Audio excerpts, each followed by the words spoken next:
Varicose వ్యాధితో బాధపడుతున్నారంట. తక్కువ ఖర్చుతో ట్రీట్మెంట్ కావాలి అనుకుంటే ఎవిస్ హాస్పిటల్ని సంప్రదించండి.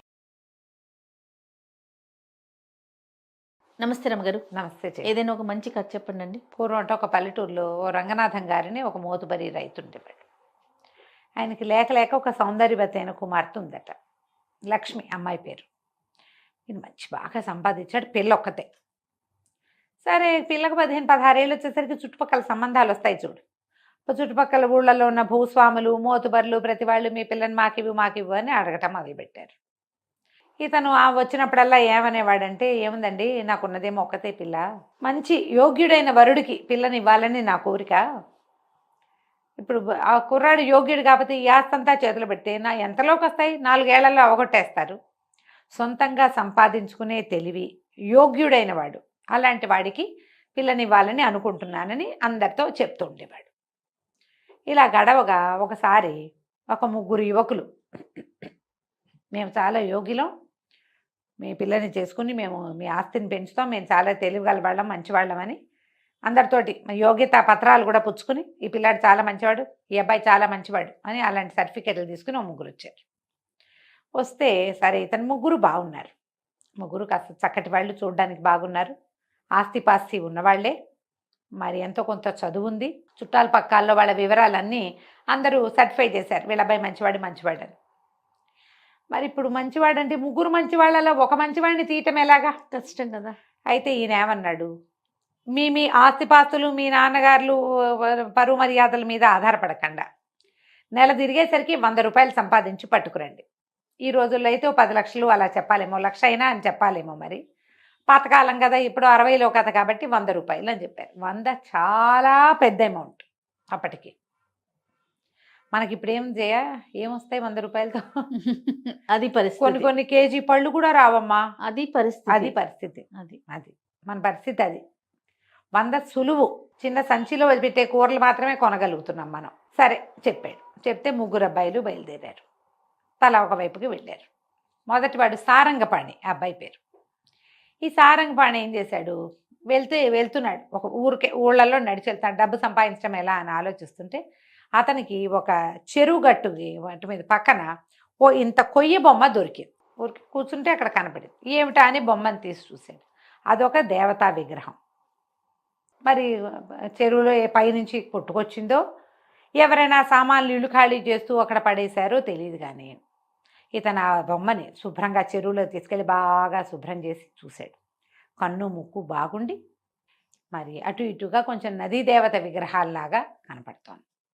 ఈ అబ్బాయి ఏం చేశాడు, ఆ ఊళ్ళోకి నడిచెళ్ళి ఊళ్ళో ఒక రావి చెట్టు దగ్గర ఒక పక్కన ఒక చెరువు కూడా, ఆ చెరువు గట్టు మీద ఆ విగ్రహాన్ని పెట్టి ప్రతిష్టలాగా పెట్టేసి మరి ఆ పక్కనున్న దేవాలయంలోకి వెళ్ళి పసుపు కుంకుమ పట్టుకొచ్చి అమ్మవారి ముఖానికి ఇవి దేవతా విగ్రహాన్ని పసుపు రాసేసి బొట్టు పెట్టి అక్కడ పెట్టాడు.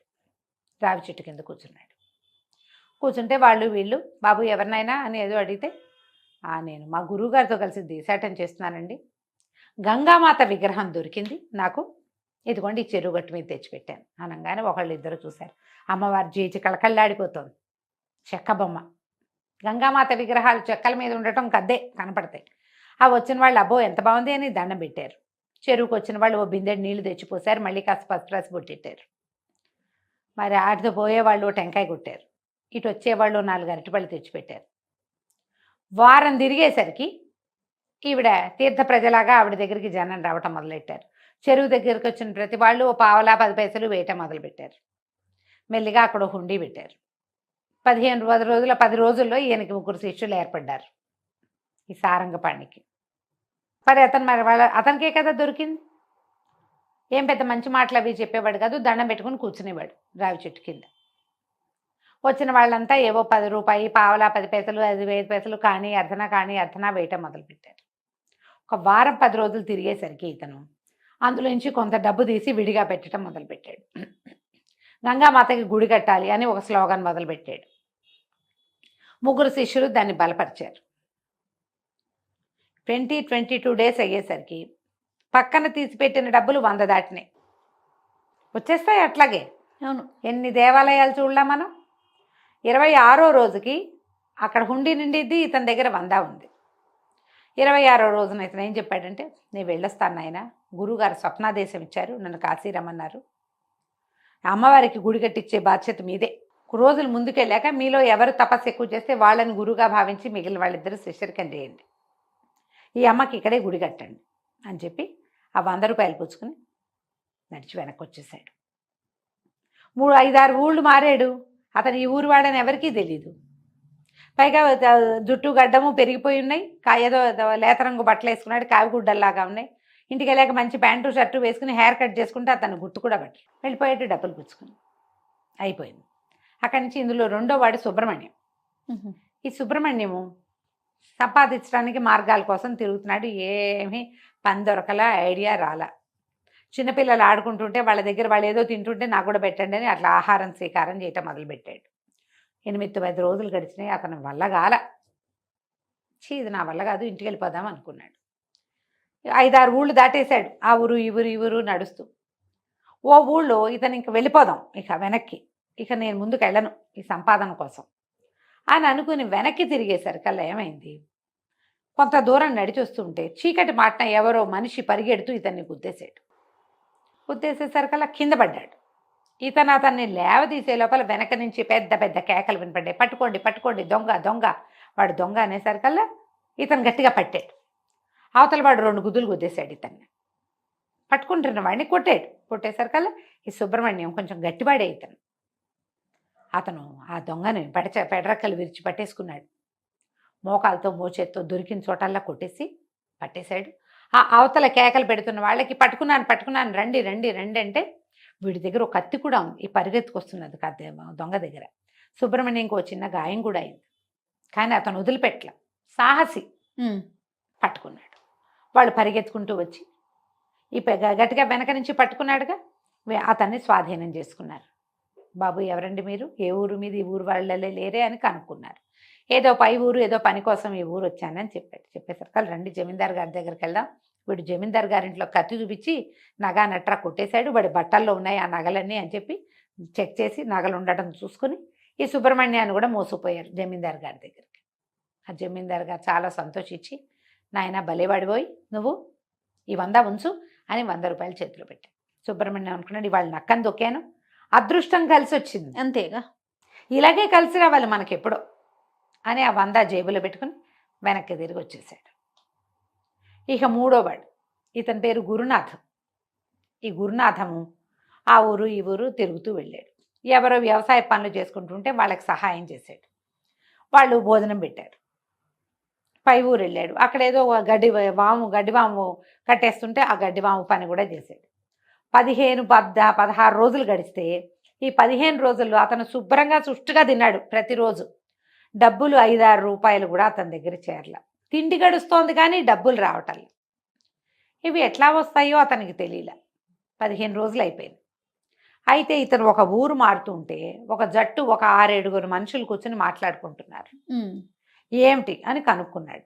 ఏంటండి అనేసరికి వాళ్ళు అన్నారు, బాబు మేము వంట జట్టు వాళ్ళము, ఇంకొక 2 మనుషులు రావాల్సింది, వాళ్ళు రాకపోతే మా పనులు ఆగిపోతాయి, వాళ్ళ కోసం చూస్తున్నాం, వాళ్ళేమో హ్యాండ్ ఇచ్చి ఇంకో జట్టుతో పోయారు, మనుషులు లేక చస్తున్నాను ఆయన, పెళ్ళి చాలా పెద్దది, 16 రోజులు అక్కడ పని చేయాలి మేము అనేసరికి ఇతను ఏమిస్తారండి అన్నారు. రోజు కూలీ ఇస్తాం నాయన, భోజనం గడిచిపోతుంది, పెళ్లి భోజనాలు కదా, రోజు కూలీ ఇస్తామంటే నేను పని చేస్తాను, నన్ను తీసుకెళ్ళండి అన్నాడు.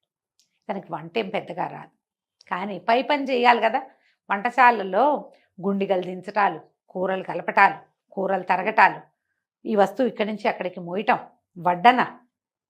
వడ్డనలు చేయాలా, పైన కర్ర పెత్తనం, వస్తువులకి కాపలా, ఇన్ని పనులు చేస్తే అవుతాయి. ఇతను వాళ్ళ దగ్గర అన్ని రకాల పనులు చేశాడు.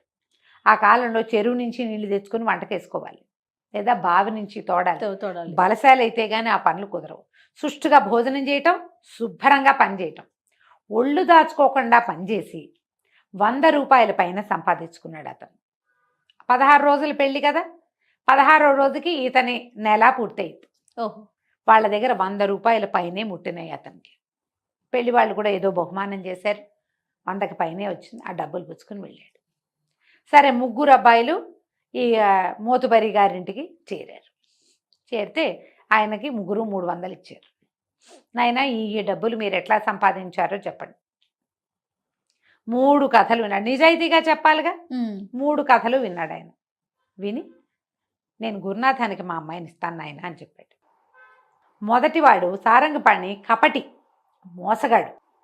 అతను ప్రజల్ని మోసం చేసి డబ్బు సంపాదించే విధానం తెలుసు అతనికి. ఓ విగ్రహం పెట్టి ఏమీ లేనిది చెరువుగట్టున ఊరికే అనాథగా పడున్న ఒక చెక్కబొమ్మని జేజించేసి ఆ ఊరి ప్రజలందరినీ మోసం చేశాడు కదా.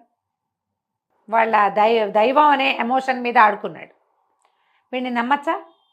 రేపొద్దున ఇలాంటివి ఎన్ని ప్లే చేస్తాడు. ఇది కాబట్టి పెద్ద అబ్బాయి వద్దు. రెండో అబ్బాయి కేవలం అదృష్టాన్ని నమ్ముకుంటాడు. అతని ముందు 15 రోజుల్లో ఒక్కరోజు కూడా పని చేయలే, ఎక్కడ ఆలోచిస్తూనే ఉన్నాడు. పైగా ఎవరో పిల్లలు వెళ్తూ అన్నాలు తింటుంటే వెళ్ళి వాళ్ళ దగ్గర నాకు ముద్ద పెట్టండి అని తిన్నాడు. వాడిని ఎట్లా నమ్ముతావు? అదృష్టం నమ్ముకుంటే కుదురుతుందా? కానీ మూడోవాడు శ్రమని నమ్ముకున్నాడు. సరైన పని చేశాడు. ఏ పనైనా చేస్తాడు అతను. పని చేయగలిగేవాడే కదా బతకగలుగుతాడు ఎప్పుడు కూడా. వీడికి ఎప్పటికీ అడ్డులేదు ఇక జీవితంలో. ఎక్కడైనా ఇతను పట్టుబడిపోతాడు, దొరికిపోతాడు, చెడిపోతాడు, ఏం లేదు. ఎంత చెడిపోయినా పని చేసుకుని బతకగలడు. అందుకని అతనికి మా పిల్లని ఇస్తానని చెప్పి వాళ్ళ అమ్మా నాన్న కబురు చేశారు. యోగ్యతా పరీక్ష ఈ రకంగా పరిణమించింది కదా కంచికి మనం ఇంటికి. బాగుంది. నమస్తే. నమస్తే. నమస్తే రమ్మగారు. నమస్తే జయ. చందమామ కథ ఏదైనా చెప్తారా? చందమామ కథ అంటే గుర్తొచ్చింది. మొన్న మాట్లాడినప్పుడే నేను చెప్దాం అనుకున్నా, ఇప్పుడు వాళ్ళు చెప్తాను. రావినూతల సువర్ణ కన్నన్ అని ఒక రైటరు, మా బందర్వారే. ఓకే. మా చిన్నప్పటి నుంచి నేను ఆవిడ సీరియల్స్ వచ్చేవి. ఈవిడ సస్పెన్స్ నావెల్స్ చాలా రాశారు. చిన్న కథలు కూడా నేను చాలా చదివాను. కొన్ని సినిమాలు కూడా తీసినట్టు గుర్తుంది నాకు. అయితే ఈవిడ చందమామ కథలు రాశారని నాకు తెలియదు జయ. ఒకవేళ అప్పుడు చదివిన రైటర్ పేరు చూసే ధ్యాస లేని ఏజ్ అది. అదేలే, స్టోరీలో వెళ్ళిపోయేవారు. వెళ్ళిపోయేది ఏదో కథ చదివేసేవాళ్ళం. మరి లేట్ 80sలో ఏమైనా రాశారేమో. ఆవిడ రాసిన ఒక చందమామ కథ చెప్తాను. ఓకే. నాకు వారు కూడా తెలుసు, అంటే మనిషితో పరిచయం లేదు కానీ మా ప్రాంతం వారే. ఆవిడ చాలా సీరియల్స్ కథలు. క్లిక్ క్లిక్ క్లిక్ అని ఒక సీరియల్ భలే ఇంట్రెస్టింగ్గా ఉండేది. చాలా ఉన్నాయి. పర్ణశాల అవి బాగుంటాయి. మిన్నాగు వీరిదే. పేర్లు గుర్తున్నాయి, చాలా పేర్లు గుర్తులేవు కానీ అన్నీ నేను వారి శైలి గుర్తుపట్టగలను. ఒకవేళ పుస్తకం ఎక్కడైనా చదివాను అనుకో, ఇది ఆవిడదని తెలిసేలాంటి ఒక ప్రత్యేకమైన డిక్షన్ బాగుంటుంది, బాగా రాస్తారు. అయితే వారి పేరు చెప్దామని అనుకున్నాను అనమాట. ఊరికే చిన్న కథ ఇది, బాగుంటుంది ఇంట్రెస్టింగ్గా.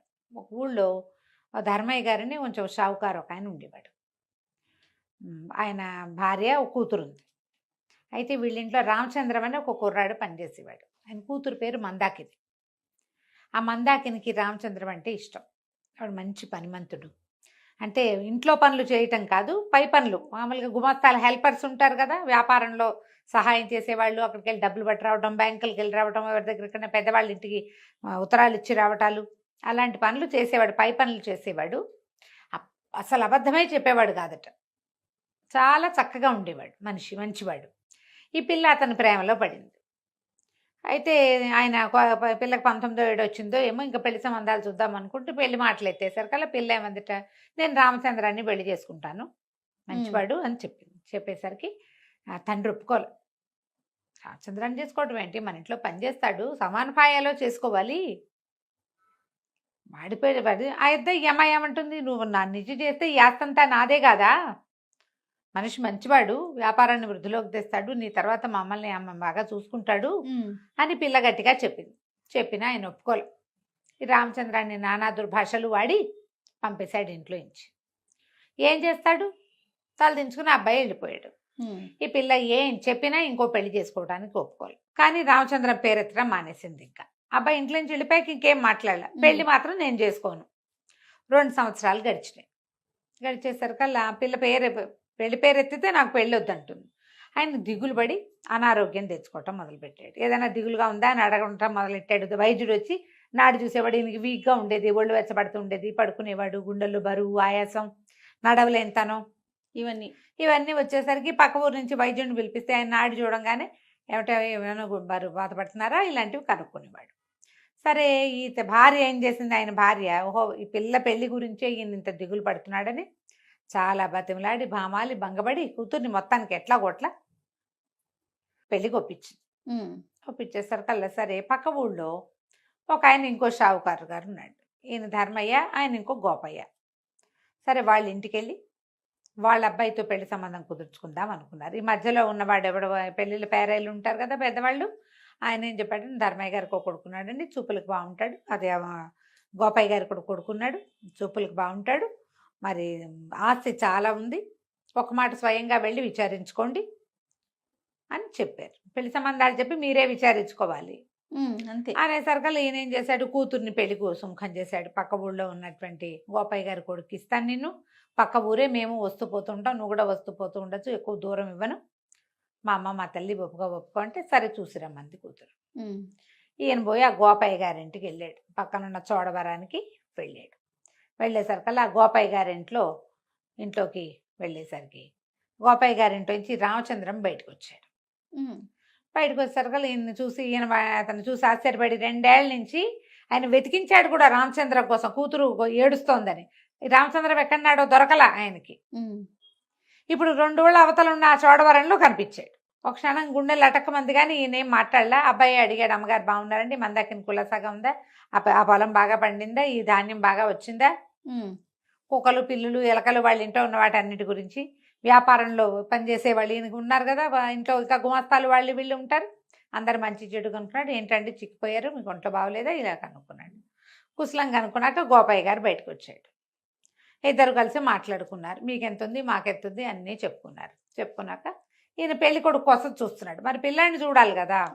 ఈయన అన్నాడు రామచంద్రంతో గోపయ్య గారు, ఒరే వెళ్ళి అబ్బాయి గారిని పిలుచుకురాను, ఆయన అబ్బాయి వెళ్ళి పెళ్లి వాళ్ళు వచ్చారని చెప్పంటే ఈ రామచంద్రము ఏదో సవరిస్తూ కాగితాలు అవి, ఆయన రాడండి పిలిచినా అన్నాడు. ఎందుకు రారు, పెళ్లి వాళ్ళు వచ్చారని చెప్పు, ఆయన కన్ను మలిపి వెళ్ళిపో అని చెప్తున్నాడు అనమాట. అదే వెళ్ళటల్లా, వెళ్ళకుండా అబ్బాయి లేదండి, ఒకవేళ ఆయన వస్తానన్నా మంజువాణమ్మ గారు రానివ్వదు అన్నాడు. అనగానే ఈయన ఆశ్చర్యపోయాడు. మంజువాణి ఎవరు అని అడిగాడు ధర్మయ్య గారు. అడిగేసరికల్లా ఈ కుర్రాడు అన్నాడు, రామచంద్రన్ చెప్పాడు, అదేనండి నీలవేణమ్మ గారి కూతురండి, మా అబ్బాయి గారు ఏదో పానీయం పుచ్చుకుని అతిగా ఎక్కడో రోడ్డు మీద పడిపోతే అది వాళ్ళ ఇంటి ఎదురుగుండా పడిపోయాడు, వాళ్ళేమో లోపల తీసుకుపోయి సపర్యలు చేశారు, అప్పటి నుంచి అక్కడే ఉంటున్నారు ఎక్కువగా, నీలవేణమ్మేమో మా కాబోయే అల్లుడని ప్రచారం చేస్తోంది అని. ఎక్కడో వాళ్ళ ఇల్లు అని అడిగాడు. అదేనండి కొంచెం అవతలగా సానివాడు ఉంది కదండి, అందులో నేనండి అన్నాడు. అనగానే ఇంకేముంది, ఈయన ధైర్యమని లేచి ఉంచున్నాడు. ఏమిటయ్యా సానివాడిలో ఉంటాడా నీ కొడుకు, రోజస్తమానం అక్కడే ఉంటాడు, అదే ఆయన ఎవతను పెళ్లి చేసుకోబోతున్నాడని ప్రచారం కూడా ఉంటే ఆ పిల్లాడికి మా పిల్లని ఇవ్వాలా అని లేచి బయలుదేరి. లేచేసరికల్లా ఈ గోపయ్య గారికి ఒళ్ళు మండిపోయింది. ఇంత ఎత్తున లేచాడు. లేచి ఇవి నీ రామచంద్రం మెడ పెట్టుకుని బయటికి చూశాడు. దుర్మార్గుడా, వచ్చిన సంబంధం చెడగొట్టావు నువ్వు నీ మాటలతోటి, నీ వల్ల సంబంధం చెడిపోయింది, కనుగిలుపుతున్నా అర్థం చేసుకోవు, పిచ్చివెధవి నువ్వు, పనిచేసేవాడికి ఆ మాత్రం తెలివితేటలు ఉండద్దు, పెళ్ళైతే రేపొద్దున అబ్బాయి వాడే సరవుతాడు, ఏమిటవుతాడు అయితే అవుతాడు లేకపోతే లేదు అని ఒక తోపు తోశాడు. తోయంగానే ఈ ధర్మయ్య గారు వాకిట్లోనే నుంచున్నాడు. బయటికి వెళ్ళాడు కానీ వాకిట్లో నుంచుని గభాలన రామచంద్రాన్ని పుచ్చుకున్నాడు చేతులతోటి. పర్వాలేదులేండి, మీ అబ్బాయికి మా అమ్మాయిని ఇవ్వం, నేను ఇంకా అల్లుడు కోసం వెతకను కూడా అక్కర్లేదు, వీడు బంగారు కొండ, అబద్ధాలు ఆడ్డు, మా అమ్మాయి చెప్తూనే ఉంది మంచివాడు నాన్న సత్యంగా ఉంటాడు అని, నేను వినలేదు, అక్కడికి ఓ ఏడాది వెతికాను నాకు దొరకలేదు, ఇవాళ దొరికాడు, మీ ఇంటికే వచ్చాను నేను పెళ్లి కొడుకు కోసం, మీ అబ్బాయి కాకపోతే ఇంకో పెళ్లి కొడుకు నాకు ఇక్కడ దొరికాడు, రామచంద్రం ఇంటికి వెళ్దాం, మా అమ్మాయిని పెళ్లి చేసుకుందు కానీ మా వ్యాపారం అది ధర్మంగా చూసుకుందు కానీ నువ్వే అని ఆ రామచంద్రం చేయిపుచ్చుకుని బండెక్కించుకుని తీసుకుపోయాడు ఇంటికి. అటు ప్రాణం పోయినా వాడు అబద్ధం చెప్పట్లా, అబద్ధం చెప్పని వాడు ఎప్పుడు సత్యంగా ధర్మంగా ఉండేవాడితోటి ఏ ప్రాబ్లము ఉండదు. అంతే కదా, వాడితో వచ్చే ప్రాబ్లమ్స్ ఏవో వాడు పడతాడు తర్వాత. ప్రధానంగా మనకు అదే కావాలి కదా. అవునండి, మనం ఎంత అబద్ధాలు చెప్పినా మన అల్లుళ్ళు ధర్మంగా ఉండాలని కోరుకోము, మనం ఖచ్చితంగా కోరుకుంటాం కదా. తీసుకుపోయాడు, చక్కగా మన దగ్గర నుంచి పెళ్లి చేశాడు, వ్యాపారాన్ని వాళ్ళకే అప్పచెప్పి కులాసాగా కాశీ రామేశ్వరం అవి తిరుగుతూ సంతోషంగా ఉన్నాడు. కథ కంచికి మనం ఇంటికి. చాలా బాగుందండి. నమస్తే రమ్మగారు. నమస్తే జయ. మంచి స్టోరీ చెప్తారా? చందమామ కథ చెప్తాం. పూర్వం ఒక గ్రామంలో ఒక గురువు గారు ఉండేవారట. ఆయనకి బోళ్ళంత మంది శిష్యులు ఉండేవాళ్ళు. ఒకడు చాలా ముఖ్య శిష్యుడుగా చాలా ఇదిగా గురువు గారి దగ్గర చాలా శ్రద్ధగా చదువుకున్నాడు. మంచి మంత్రశాస్త్రం అవి కూడా చదువుకున్నాడు అబ్బాయి. అయితే ఏమైంది, ఓసారి గురువుగారు ఏదో గ్రామాంతరం వెళ్ళారు. గురువుగారి భార్య అప్పుడు నొప్పులు పడుతుంది, ఆవిడకి సంతానం అప్పటిదాకా సంతానం లేదు గురువుగారికి. మన కుర్రాడు ఈ శిష్యుడు అమ్మగారికి కాపలా ఉన్నాడు. మరి ఎవరినో మంత్రసాన్యులను కేకేసుకొచ్చాడు. అమ్మగారికి ఒంట్లో బాగుండలేదని చుట్టుపక్కల 2-3 ఏళ్ళ వాళ్ళని సహాయానికి పిలిచాడు. సరే, తనేమో వాకిలి గుమ్మం దగ్గర ఉన్నాడు. ఏదైనా అవసరపడితే పలకాలి కదా మనం గబుక్కున, అందుకని అక్కడక్కడే తిరుగుతూ ఉన్నాడు. అయితే ఏమైందట, సరిగ్గా ఈ పిల్లవాడో పిల్లో పుట్టబోతున్నారు. ఒక ఆయన వచ్చాడు లోపలికి, ఈ తలుపు తోసుకొచ్చాడు. ఈ శిష్యుడిని తప్పించుకుని పురిటి గదిలోకి వెళ్ళబోతున్నాడు. తీరా చూస్తే శిష్యుడు ఏదో మంత్రం పునశ్చరణ చేసుకుంటూ తలకాయ ఎత్తి చూడును కదా, అది బ్రహ్మదేవుడు. వచ్చిన ఆయన లోపలికి వెళ్ళాలన్నాడు. లోపలికి వెళ్ళాలి, బ్రహ్మదేవుడు చూడలేదు ఇంకా, ఇతను తెలుసుకోవాలి, కానీ తర్వాత తెలిసిందనమాట. లోపలికి వెళ్ళాలంటే లోపలికి వెళ్ళటం ఏమిటి, పురుడవుతోంది లోపల, అమ్మగారు నొప్పులు పడుతున్నారు, నువ్వు అట్టా వెళ్ళడానికి వెళ్ళేదని నాకు తెలుసు. ఆ పుట్టబోయే బిడ్డకి తలరాత రాయడానికి వెళ్తున్నా, అది భూమి మీద పడేసరికి రాస్తట ఆయన మన పక్కన నుంచుని. రాయటానికి వెళ్తాంటే అప్పుడు ఈ మంత్ర పునశ్చరణ వల్ల అతనికి తెలిసింది ఈయన బ్రహ్మదేవుడు అని. అలాగా ఏం రాత్రి రాయిపోతున్నారండి అన్నాడు. ఏం రాత్రి రాయిపోతాను, ఏదో వాడి మొహం చూస్తే రాస్తాను అనేసరికల్లా కాదు కాదు నాకు చెప్పండి అని అడిగాడు. ఇంతకీ ఏం పిల్ల పుట్టబోతుంది, మగపిల్లాడే పుట్టబోతున్నాడు అంటే ఏం రాస్తారు, వాడి మొహాన్ని ఏముంది, వాడికి ఆ జీవుడికి ఏముంది అంటే, ఏముంది బాగానే ఉంటాడు, వాడి జీవితాంతం, వాడికి రోజు వాడి దగ్గర ఎప్పుడు ఒక మూట బియ్యం ఒక ఆవు మాత్రమే ఉంటాయి, అదే వాడి గతి అని చెప్పాడు ఆయన. పికమొహం వేశాడు. అయ్యో, గురువుగారికి మగపిల్లాడి పుడతాడు, సంతోషంగా ఉంది, లేక లేక కలుగుతున్న సంతానం. ఒక మూట ఒక ఆవేనా పిల్లాడికి, వాడి జీవితంలో సంపాదన ఇంకేం ఉండదన్నాడు ఆయన. లోపలికి వెళ్ళిపోయాడు. ఈయన లోపలికి వెళ్ళి ఆయన బయటకు వచ్చేసరికల్లా పిల్లాడు పుట్టాడన్నారు. రాత రాసేసి అదృశ్య రూపంలో వెళ్ళిపోయాడు. ఈయన అదృశ్యంగానే ఉన్నాడు, ఈ కుర్రాడికే కనిపించాడు. ఈయనకి ఏం చెప్పాడంటే, ఈ విషయం నువ్వెవరికి చెప్పకూడదు. మరి అంతేగా, సీక్రెట్ కదా. సీక్రెట్ కదా, బ్రహ్మరాత ఎప్పుడు సీక్రెటే కదా. మళ్ళా 3 సంవత్సరాలు గడిచినాయి, 3 ఏళ్ళు అయ్యేసరికల్లా గురువుగారి భార్య మళ్ళీ నొప్పులు పడుతుంది. మళ్ళీ సేమ్ శిష్యుడే ఉన్నాడు వాకిట్లో. గురువుగారు కూడా ఉన్నారు కానీ ఆయన ఇక్కడ లేరు, ఊళ్ళోనే ఉన్నారు. కానీ మళ్ళీ బ్రహ్మదేవుడు గారు వచ్చాడు. శిష్యుడు అడిగాడు, అయ్యా ఈసారి ఏం పిల్లండి అని. ఈసారి ఆడపిల్లే పుడుతుంది అంటే, ఈ పిల్లైనా సజావుగా ఉండదంటే, ఎందుకు ఉండకేమి లక్షణమైన పిల్ల, రోజు పెళ్లి సంబంధం వస్తుంది కానీ దీనికి పెళ్లి కాదు, రోజుకో పెళ్లి సంబంధం వస్తుంది అన్నాడు. శిష్యుడు చేష్టలు దక్కి నుంచున్నాడు. బ్రహ్మదేవుడు లోపలికి వెళ్ళాడు, రాత రాశాడు, ఆడపిల్ల పుట్టింది, అయిపోయింది. చాలా బాధగా ఉండేది అబ్బాయికి. ఇంకో 2-3 ఏళ్ళు నడిపిల్లలు అంతంత ఎదిగాక చంటి పిల్లని ఎత్తుకుని తిరిగేవాడు. పిల్లాడు 4 ఏళ్ళ వాడు, 5-6 ఏళ్ళ వాడు అయ్యాక ఇతను వెళ్ళిపోయాడు ఇంటికి. కానీ ఎప్పుడూ అతనికి గురువుగారి మీదే ఉండేది. ఆ మాటలు ఎవ్వరికీ చెప్పకూడదు, గురువుగారికి కూడా చెప్పకూడదు కదా.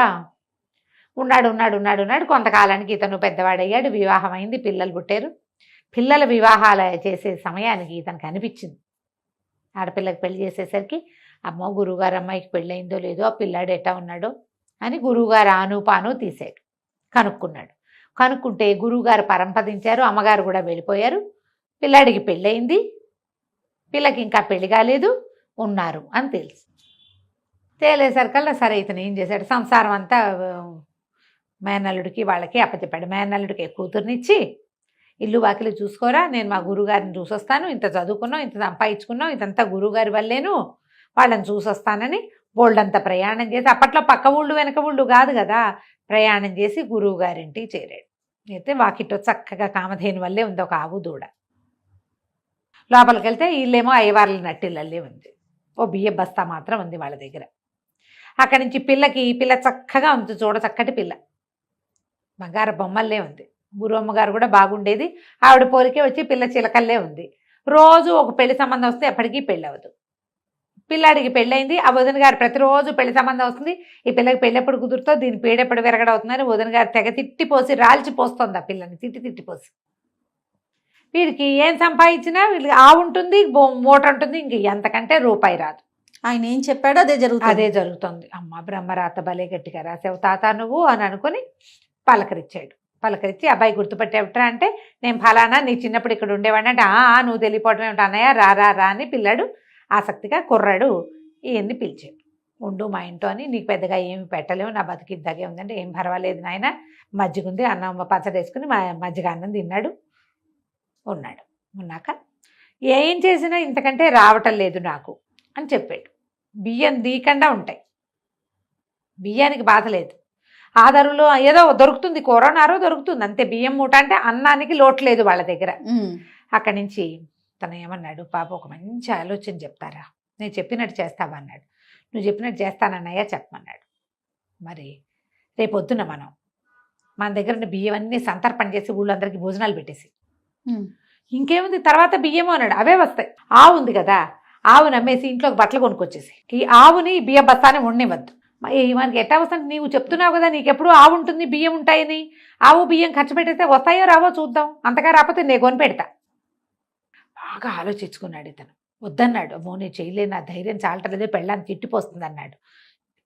ఏం పర్వాలా, నీకు ఇస్తాగా నేను డబ్బులు, చేసి చూద్దాం, ఏం చేస్తారో చూద్దాం అని చెప్పాడు. చెప్పేసరికల్లా సరే బాగానే ఉంది. మర్నాడు 3వ రోజు చుట్టుపక్కల బ్రాహ్మణ్యం అందరికీ చెప్పాడు, కుర్రాడు వెళ్ళి మా ఇంట్లో భోజనాలు పెడతాం, సంతర్పణ చేస్తున్నామని. ఊళ్ళో వాళ్ళు కూడా ఎవరైనా వచ్చి తినేసేయచ్చు. బియ్య బస్తాదుగా బియ్య బస్తాడు వండేశారు. వండేసేసి ఏవో చిత్రాన్నాలు చేశారు, అందరినీ పిలిచారు, పెట్టేశారు, అయిపోయినాయి బియ్యం. అక్కడి నుంచి అన్నయ్య గారి సలహా ప్రకారం ఆవును సంతకు తీసుకెళ్ళి ఆవు దూడ 2 పట్టుకెళ్ళిపోయాడు, సంతలో అమ్మేసేసాడు. అక్కడి నుంచి భార్యకి బట్టలు, ఓ చంటి పిల్లాడు ఉన్నాడు, వాడి బట్టలు, తనకి ఇంట్లో బట్టలు, ఇంట్లోకి కావాల్సిన సామాన్లు అన్నీ తెచ్చేసుకున్నాడు. అయిపోయినాయి.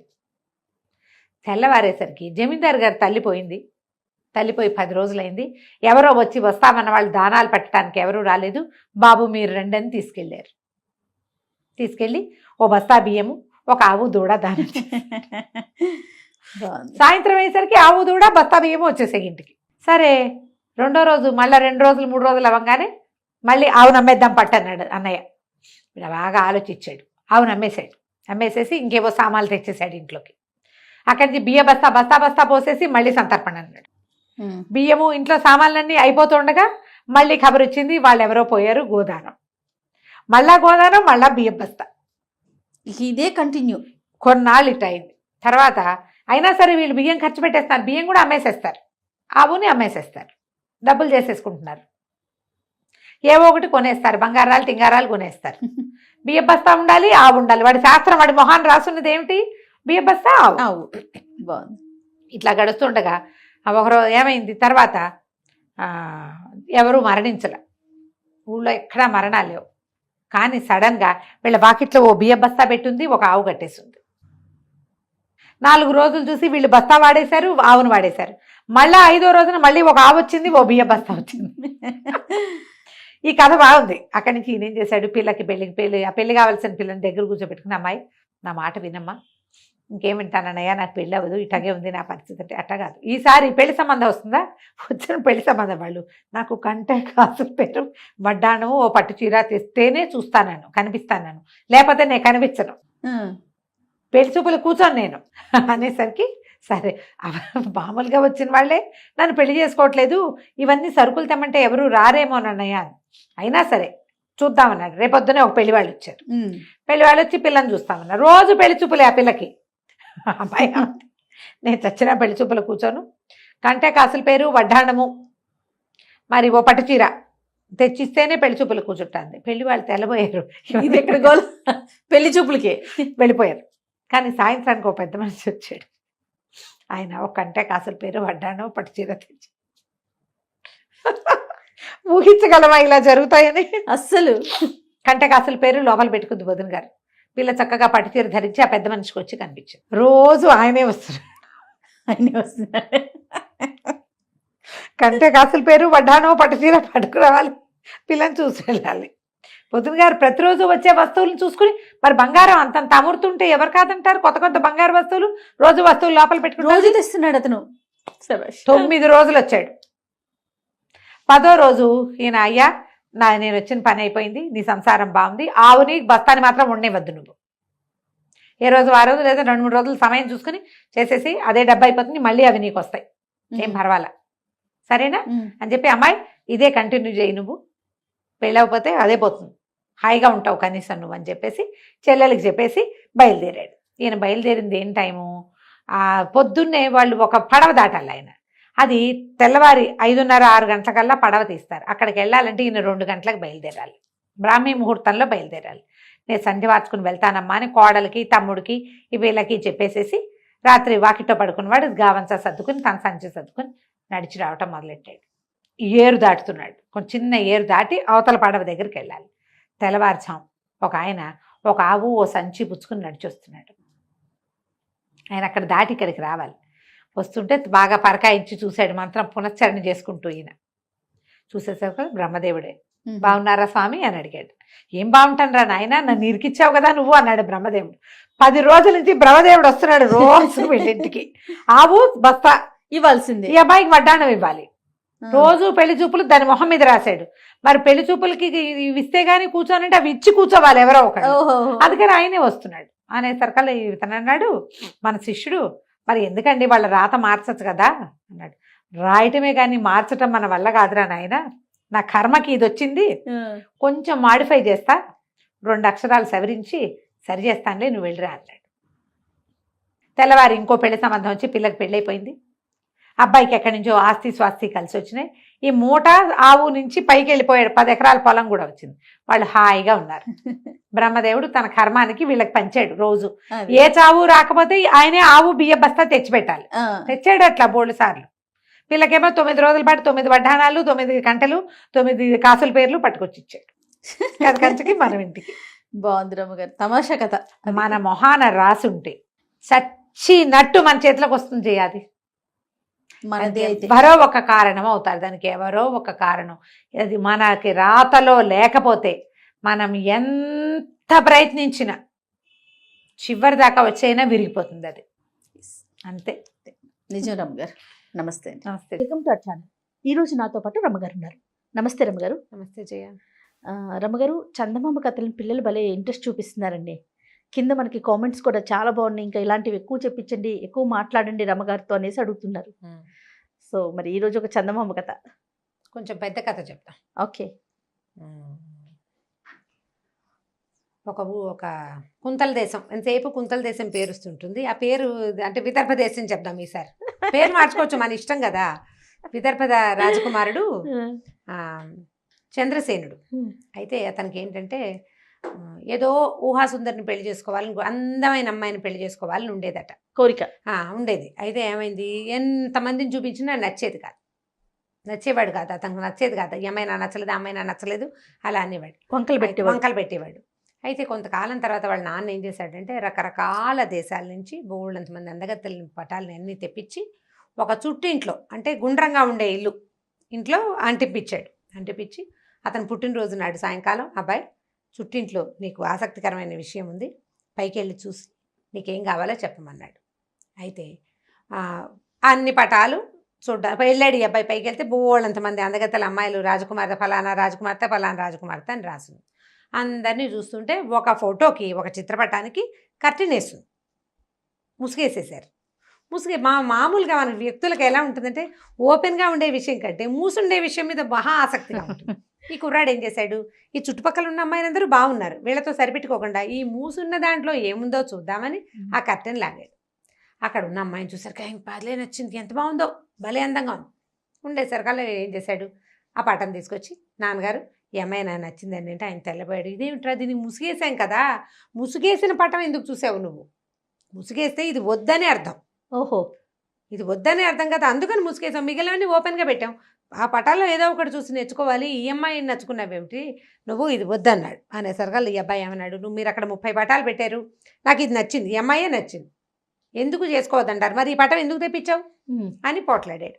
తండ్రి అన్నాడు, పెద్దరాజు గారు, ఈ పటం మన ఇంటికి వచ్చే నాటికి బాగానే ఉంది, ఈ అమ్మాయిని ఒక రాక్షసుడు ఎత్తుపోయాడు, ఒక మాంత్రికుడు ఎత్తుపోయాడు, ఉక్కు కోటలో దాచిపెట్టాడు. ఈ అమ్మాయి అక్కడి నుంచి బయటికి రాదు, వాడు చాలామందిని ఇట్లాగే తీసుకెళ్ళిపోయాడు. మన దగ్గరికి వచ్చాక వాళ్ళ దగ్గర నుంచి కబురు వచ్చింది, రాజకుమార్తెని ఉక్కు కోటలో బంధించాడు అని. కాబట్టి ఇది లాభం లేదు, ఈ అమ్మాయి కుదరదంటే ఈ అబ్బాయి ఏమన్నాడు, ఉక్కు కోటలో ఉంటేడు, బంగారపు కోటలో ఉంటేడు, నేను వెళ్ళి తెచ్చుకుంటా, నాకు ఆ అమ్మాయి నచ్చింది, నాకు నేను రాజకుమారుని, నాకు నచ్చిన దాన్ని తెచ్చుకోలేకపోతే ఎందుకు ఈ రాచరికం వేస్ట్. నేను రాజుగారి అబ్బాయి కదా, ఏదో ఏమైనా నేను అబ్బాయి నా వల్ల కాదని ఊరుకుంటాను. నేను రాజకుమారుని, నాకు బోల్డంత శౌర్యం ప్రతాపం అవి ఇవి బోల్డన్ ఉన్నాయి, ఇవన్నిటి ప్రకారము నేను వెళ్ళి తెచ్చుకోవాల్సిందే తప్పిస్తే ఇప్పుడు అలాగే చేస్తాము. ఒక అమ్మాయి కోసం యుద్ధం చేసి అమ్మాయిని తెచ్చుకుంటున్నాం, మామూలుగా అలా చేస్తారు. ఇప్పుడు నేను ఎందుకు మాంత్రికుడితో యుద్ధం చేయకూడదు అని అన్నాడు. వాళ్ళ నాన్న అన్నాడు, ఒరే మనుషులతో యుద్ధం వేరు, మాంత్రికులతో యుద్ధం వేరు, ఇది కష్టమైన సంగతి, వద్దని తల్లి తండ్రి ఎన్ని విధాల బతిమలాడినా ఒప్పుకోలే. అబ్బాయి ఒప్పుకోలే. నేను వెళ్తాను, వెళ్ళాల్సిందేనన్నాడు. ఇక వాళ్ళకి విసుగు పుట్టి ఒక మంచి గుర్రం, ఒక పనివాడిని తోడిచ్చి వెళ్ళిన వీళ్ళని వెతుక్కోమన్నారు. వెతుక్కోమంటే వీడు అలా వెళ్తుంటే చాలా కాలం వెళ్ళాడు. ఆ ఉక్కు కోట అనే పదార్థం ఎక్కడుందో తెలియదు, దాని ఆనుపాను తెలియదు. మాంత్రికుడు ఎత్తుపోయాడు, ఉక్కు కోటలో పెట్టాడు పదమే అందరికీ తెలుసు. ఇలా కొన్ని అడవులు అవి దాటాడు. దాటిన తర్వాత ఏమైంది, ఒక అతను కనిపించాడు. కనిపించేసరికి సరే నువ్వెవరు ఏమిటి అంటే, నేను ఉక్కు కోట కోసం వెతుకుతున్నాను అని చెప్పాడు. చెప్పి నువ్వెవరంటే, నా పేరు పొడుగు, నేను ఎంత పొడుగైనా ఎదగలను అన్నాడు. వచ్చినవాడు ఏమిటి పొడుగా అలా ఎలా ఎదుగుతామంటే, ఇదిగో అని ఇలా పొడుగ్గా సాగిపోయేటవాడు. ఇంత పొడుగైపోయాడు. వాడికి అంత పొడుగు, వాడికి ఎంతంత పొడుగు కాళ్ళు, ఎంతంత పొడుగు చేతులు ఉంటాయి, అంత పొడుగు అయ్యేసరికల్లా రాజుకి ఆశ్చర్యం వేసింది. రాజకుమారుడికి, అబ్బా భలే బాగున్నావోయ్, నువ్వు నాతో ఉండాలి, నీలాంటి వాడు ఉంటే నా ప్రయాణం చాలా బాగా ఉంటుంది, రా అని తెచ్చుకుని. ఈ పనివాడు ఉన్నాడుగా, వాడు చక్కగా వంట అది చేస్తాడు, ఈ పొడుగు కూడా చక్కగా భోజనం పెట్టి దగ్గర కూర్చోబెట్టుకున్నాడు. అప్పుడు ఏమన్నాడంటే, మనం ఉక్కు కోట వెళ్ళాలి, ఈ ఉక్కు కోట ఎక్కడుందో చూడు నువ్వు అనేసరికల్లా వీడింత పొడుగ్గా శుభ్రంగా సుష్టిగా తిన్నాడు వీళ్ళతోటి. ఈ పొడుగ్గా పైకి ఎదిగి ఆ చెట్ల మీద నుంచి దూరంగా అక్కడ ఫలానా చోట ఉక్కు కోట కనపడుతుంది, మనం చాలా దూరం వెళ్ళాలి, పద వెళ్దామని తీసుకెళ్ళేసరికి ఇద్దరు కలిసి దారిలో వెళ్తున్నారు. వాడికి తెలుసు కదా దారి, ఆ దారి ప్రకారం వెళ్ళడం మొదలుపెట్టారు. వెళ్తుంటే మధ్యలో ఒకడు కనపడ్డాడు. వీళ్ళిద్దరూ పలకరించుకున్నారు, ఈ పొడుగును వాడి పేరు ఏమిటంటే అడ్డం అడ్డమట. అయితే అడ్డం అంటే, నువ్వేంటి ఇలా లావుగా అవుతావా, నువ్వేమవుతావు, అడ్డంగా నుంచుంటావా అని అడిగితే, కాదు నేను అడ్డంగా పెరుగుతానని. వాడు అని గాలి లోపలికి పీల్చుకుని నోరు మూసేసుకున్నాడు. ఆ గాలి ఎలా ఎక్స్పాండ్ అయిందంటే ఇలా పెరగడం మొదలుపెట్టాడు అడ్డంగా. వాడు ఎంత అడ్డం అంటే, వాడు పెరిగిన వాడి శరీరానికి చూసుకుని వీళ్ళిద్దరూ చెరో పక్కకి పరిగెత్తారు, లేకపోతే వాడి కింద పడి నలిగిపోవాల్సిందే, అంత అడ్డం పెరిగిపోగలడు, వాడి దగ్గర ఆ శక్తి ఉంది. సరే అప్పుడు చాలా బాగుంది అన్నారు. ఇక మొత్తం శరీరం అంతా దగ్గరికి తీసుకున్నారు. నువ్వు కూడా మాతో రా, మాతో పాటే ఉండు, మాతో పాటే తిందుగానని సరే తీసుకెళ్లారు. వీళ్ళు ముగ్గురు వెళ్తుంటే, ముగ్గురు అంటే రాజకుమారుడి పనివాడు గుర్రము ఉన్నాయిగా, వెళ్తూ ఉంటే వాళ్ళకు ఒక కుర్రాడు కనపడ్డాడు. వాడు ఏంటంటే కళ్ళకి గంతలు కట్టుకుని అట్లా నడుచుకుంటూ పోతున్నాడు. రాజకుమారుడు, ఇదేమిటి వీడు ఇలాగా గంటలు కట్టుకుని ఎట్లా నడుస్తాడు, కళ్ళ గంతలు కట్టుకుంటే కష్టం కదా, ఇబ్బంది కదా అనేసరికి ఆ అబ్బాయిని పట్టుకున్నారు. వాడి పేరు చురుక్కు కళ్ళు. ఆ అబ్బాయిని అడిగాడు, నువ్వు కళ్ళ గంతలు కట్టుకుంటే ఎట్లా నడుస్తావో, ఈ కళ్ళ గంతలు ఏంటి, కాదండి నేను చూశానంటే చాలా ప్రమాదాలు జరుగుతాయి, గంతలు లేకపోతే, గంతలున్నా నేను చూడగలను, ఓహో ఎక్కడున్నా నేను చూడగలను, ప్రతి వస్తువు నా కంటికి కనపడుతుంది, గంతలు తీస్తే ప్రమాదం వస్తుంది అన్నాడు. ఏది తీసి చూపించంటే, వాడు గంతలు తీయగానే ఆ దగ్గరలో ఉన్న చెట్టు భగభగా మండిపోయి కాలిపోయింది.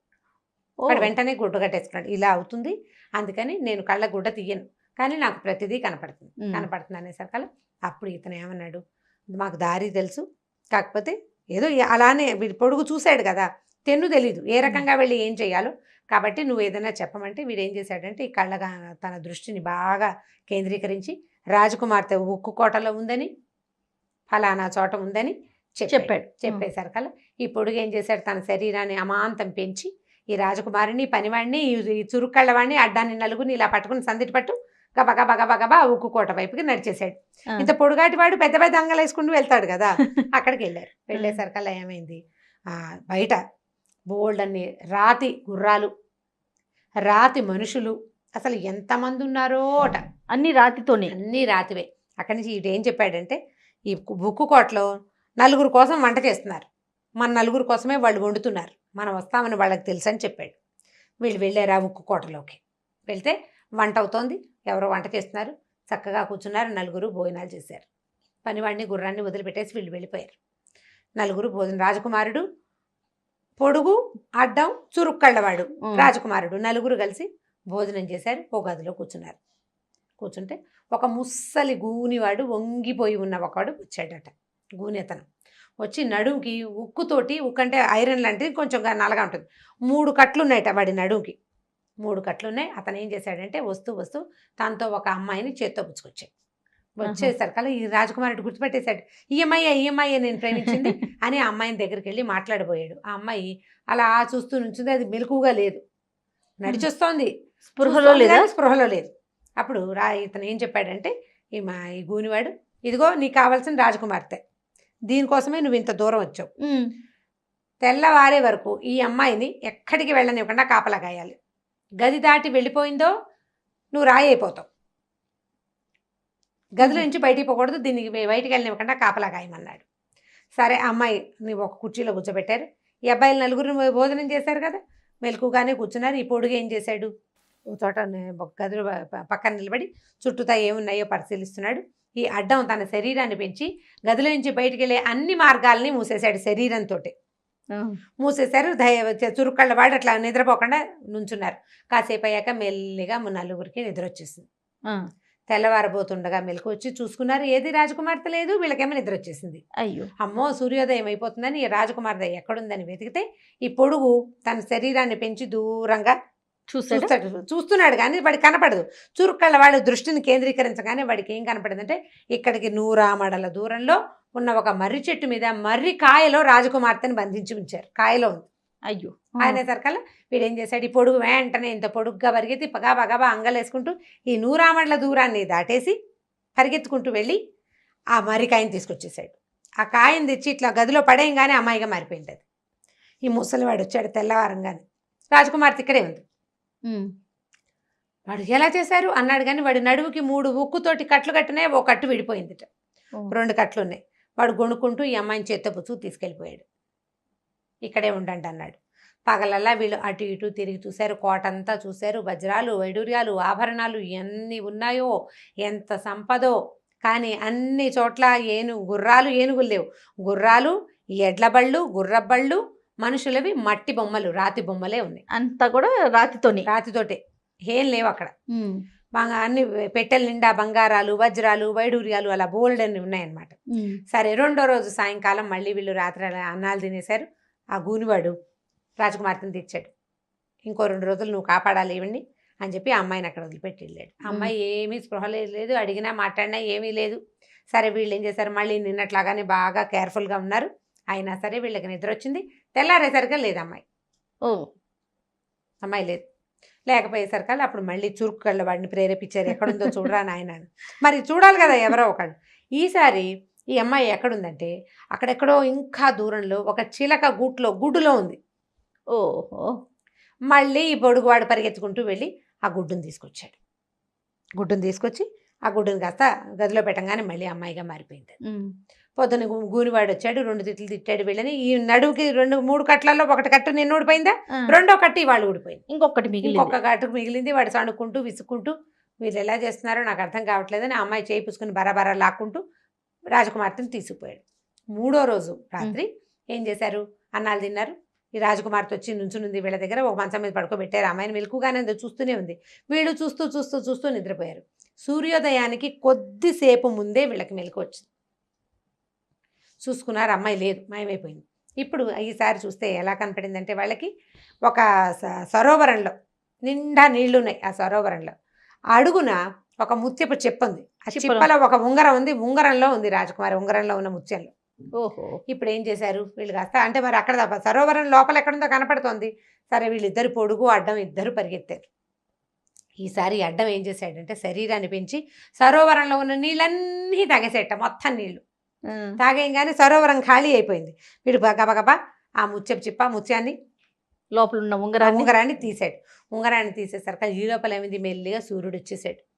ఈ ముసలివాడు గది దగ్గరకు వచ్చేస్తుండేసరికి వీడు ఏం చేశాడంటే ఎక్కడో ఉన్నారు అక్కడి నుంచి గురి చూసి ఆ ఉంగరాన్ని డామని గదిలో పడేలాగా కిటికీలోంచి విసిరేసాడు. వాడు లోపలికి వచ్చేసరికి ఈ ఉంగరం వచ్చి నేల మీద పడింది. ఇది కాస్త అమ్మాయిగా మారిపోయింది. మారిపోగానే స్పృహ వచ్చేసింది అమ్మాయికి. వెంటనే ఈ ముసలివాడు నడువుకి 3వ కట్టు ఉంది కదా, అది 3వ ఉక్కు కట్టు విరిగిపోగానే వాడు ఒక కాకిలాగా మారిపోయి కీ బ్యామని కావమని పిచ్చి పిచ్చిగా అరుచుకుంటూ ఈ కిటికీలోంచి బయటకు వెళ్ళిపోయాయి. ఓహో. బయటకు వెళ్ళిపోయేసరికి అప్పటిదాకా ఉక్కుగా ఉన్న కోటంతా సినిమాలలాగా మారిపోవటం మొదలుపెట్టింది.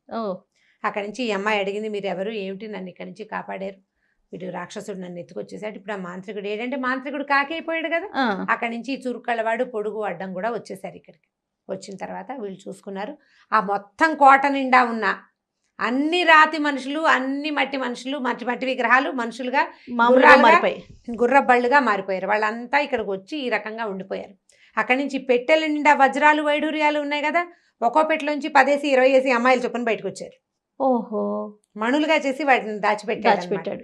ఈ రాజకుమారిని చాలా సంతోషించి నన్ను పెళ్లి చేసుకోమని ఒప్పుకుంది. అప్పుడు ఈయన ఏం చేశాడంటే ఈ స్నేహితుల్ని ముగ్గురిని కూడా వెంబడ పెట్టుకుని ఈ రాజకుమార్తెలందరినీ వాళ్ళ కోసం వచ్చిన బళ్ళు గుర్రాలు మనుషులు ఉన్నారు కదా, ఎవరి దారిని వాళ్ళని వాళ్ళ ఇళ్ళకి పంపించేసి తను కూడా ఈ రాజకుమార్తెను తీసుకుని ఇంటికి వచ్చి హ్యాపీగా పెళ్లి చేసుకున్నాడు. ఈ ముగ్గురిని తన రాజ్యంలోనే ఒక ఉద్యోగం ఇచ్చేసి చక్కగా దగ్గర పెట్టుకుని వాళ్ళతోటి వాళ్ళ స్నేహం ఎప్పుడు పోకుండా ఉంచుకున్నాడు అనమాట. అయిపోయింది కథ కంచికి, మనం ఇంటికి. చాలా బాగుంది రమ్మగారు. జానపద కథ. ఓకే, ఊహకి అందకుండా ఊహ పిల్లల అందదు కంటే కదా. మనం చెప్పేయచ్చు కానీ అదే ఆలోచిస్తే సాధ్యమా అనిపిస్తోంది. అంటే సాధ్యం కానివే కదా కథలు కథలు. అదే అదే మనం అలాంటి కథలు మనం చూడలేదా? సూపర్ హిట్ అయిపోయింది కదా, ఎక్కడో పడిన పిల్లాడు ఇక్కడ తేలేడు. జానపద కథలు అలాగే కదా ఉంటాయి. ఇలా విపరీతంగా ఇప్పుడు కథ అంటే మీకు రియల్ గా జరిగే దాని మీద అంత ఆసక్తి ఉండదు కదా, విపరీతంగా ఉండేదే ఆసక్తికరంగా ఉంటుంది. జరగచ్చు, జరిగుండొచ్చు. అదే. బాగుంది రమ్మగారు. ఇంకొక వీడియోలో మళ్ళీ కలుద్దామండి. తప్పకుండా చేయం. ఈ వీడియో కనుక మీకు నచ్చినట్లయితే లైక్ చేయండి, షేర్ చేయండి. మరిన్ని వీడియోస్ కోసం మా ఛానల్ని సబ్స్క్రైబ్ చేసుకోండి.